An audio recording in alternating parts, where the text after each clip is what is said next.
إلى أم الشهيد درع الوطن وأيقونة الصبر والنصر أقول: يما عز الكفن إجاك الزين مرحومة، خلي الرفاقة على الرشاش تحملي.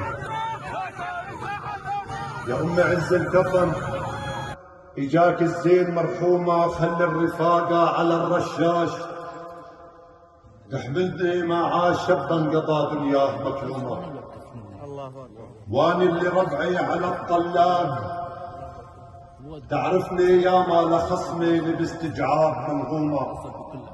واحذر يا فاين بساح الحرب تقربني يما الأعادي تحب العاش مظلومة.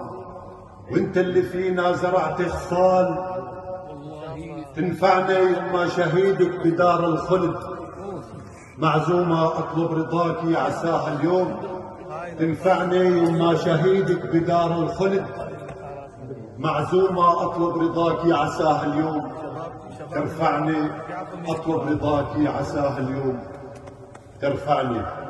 اخوكم اللي بيقطع لي بوصيك الله، لا بتغسلوني ولا بكفنوني. الله اكبر. الله لا بتغسلوني ولا بكفنوني.